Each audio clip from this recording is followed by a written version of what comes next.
So this is opening up the box. This is a Harry Potter knitting kit that I bought from iwantoneofthose.com, but they're also available in other places and other shops.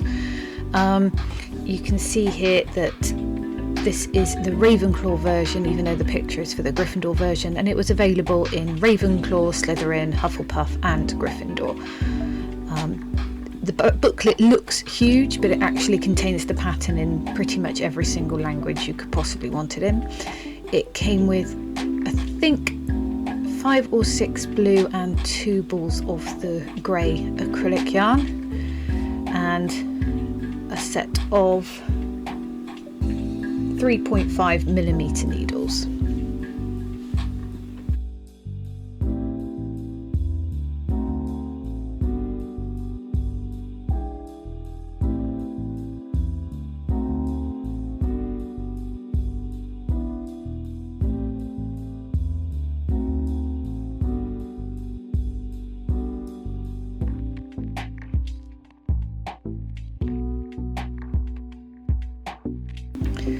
I decided to start with the mittens as they were slightly smaller, and so with the mittens you use grey and you cast on 40 stitches.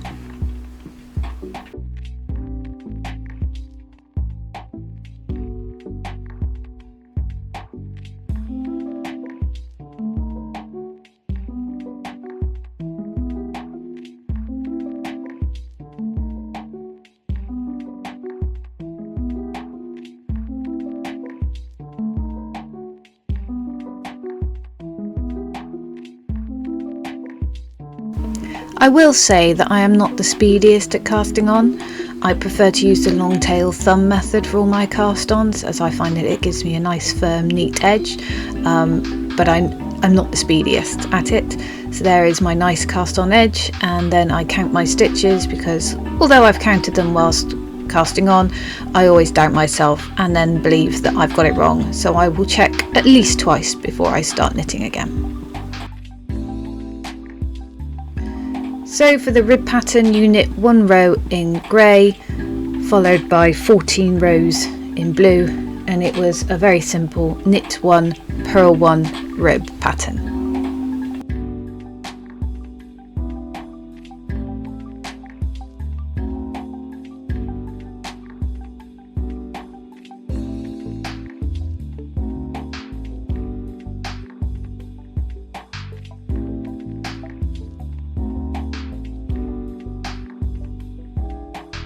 As the mittens were so quick and easy, I didn't take long before I was on the socks. They are knitted in exactly the same way, but instead you cast on 52 stitches in the grey and you knit 16 rows in the blue for the rib before moving on to the pattern. The pattern consists of 1 row grey, 1 row blue, and then 1 row grey, and then 9 more rows blue. This gives a 12 row repeat, and for the socks you had to repeat it 12 times.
So here I've moved on to the second sock, having finished the first one.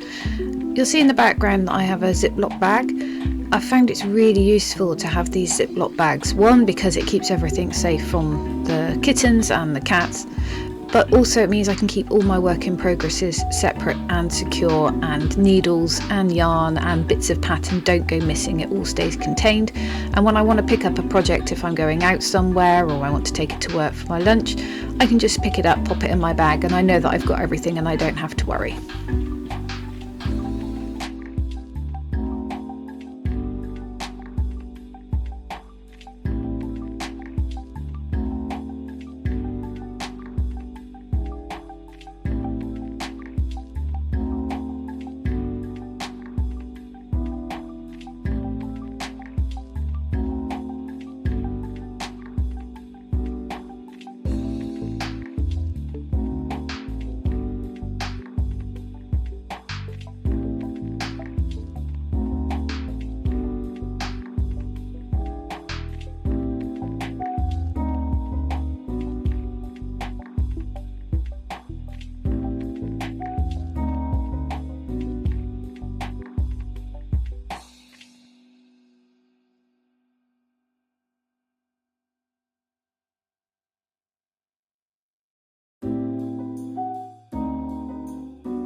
This is where knitting with kittens becomes fun. Luckily for me, they are much more interested in the needle and the stitch counter than they are in the yarn, and at that point Badger was much more interested in climbing the curtain behind me, which was slightly worrying as she was dangling above my head. Knitting with kittens is definitely fun and I love having them around, but it does make it significantly more challenging. But don't we all just love a challenge?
So I've now finished the socks and the mittens. I actually finished them quite a while ago, but I did put a note out. My laptop decided to pack up and therefore I haven't been able to do pretty much anything regarding editing or uploading and film or anything. So I've been carrying on knitting and working on things, but it just meant that I haven't been able to do much. So I thought, now I have a new computer. Big thanks to my friend Nick for helping me out with that. Big thumbs up to Nick. I'm ready to be back. I'm ready to do my last little section of this video. So you will probably notice that there's you've just seen Christmas trees and things like that because I was knitting it over Christmas, and we're now well into February, so it's taken me that long. It's just I couldn't do any filming and uploading, and I didn't have enough space on my phone to keep all the videos. So I've finally finished. So I've been making the Harry Potter slouch socks, as you know. I'll just give you another quick show of that. I do quite like these kits, that they give you everything they need. So they come with some knitting needles. Yes, they're cheap metal knitting needles, but I used to run a knitting club at the school where I work, and these are quite good for helping teach beginners. It comes with the wool, which I'm just throwing everywhere. I'm also keeping an eye on the kitten that is climbing over there. If I dash off, it's to save a kitten from falling. So this is all that's left of the grey wool. It's not wool, but I call all yarn wool. It's just what I was brought up with. It was 100% synthetic, which I'm not the biggest fan of. And I prefer, hang on, I'm going to remove the kitten. Okay, kitten now removed. I'm not the biggest fan of synthetic because I don't like the fact that it's made from plastic and oils and things, and I'm trying to be a little bit greener in things that I use. But also, for certain things, when you're washing them a lot, synthetic is a good idea, and I get it. And from that point of things, you know, for socks and mittens, especially socks, when you're wearing them day in, day out, you are going to be washing them, and not all wools and wool blends wash as well as others. So I'll always tell you what yarn I'm using, but if I say wool instead of yarn, I do interchange those words. That's just what I do. So these were really quick and easy to make. The one thing I didn't like is, and you'll have seen a bit of it there, was all the long ends that were kept. Because of the way the pattern's written, with a grey, then a blue, then a grey, and then the blue, you always had ends. You couldn't carry it up the side, and I found that really frustrating. I also tried to knit the socks in the round initially, but it meant that the stripes were offset, and that just, my brain couldn't cope with that. So I was like, no, we'll just go back to cutting it off. So you've seen the footage of me having all of the ends to thread in, which was quite annoying, but at the end of the day, it's done. So let's have a look at the final result.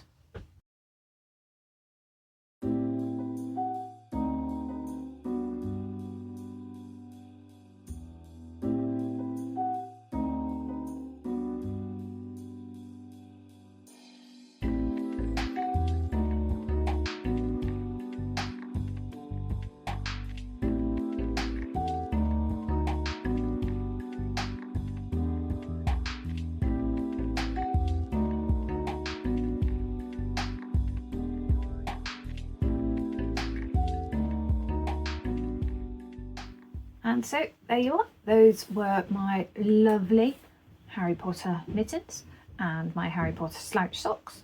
I shall wear both of them. The slouch socks are really warm. It's a bit weird not having a heel on them, so it doesn't matter which way you put them up, but they're nice and warm and cozy. And I'll probably use them around the house, probably not actually outside because they're a bit thick to go in anything. You know, if you're a beginner knitter and you're interested in plain knitting but you want to knit something a bit different, these are really good because they're not that expensive and you get everything you need: the knitting needles, the yarn, and the pattern. So thank you so much for joining me again. I'm sorry there's been such a big delay since my last video and this video. I do have more projects planned. I should hopefully have my next video out in the next couple of weeks. Thank you for watching. Thank you for coming. If you've enjoyed it and you'd like to see more, please consider subscribing. Thank you to all my subscribers. Really having difficulty talking. Thank you to all my subscribers. I really appreciate every single one of you, and I'll see you again soon. Bye.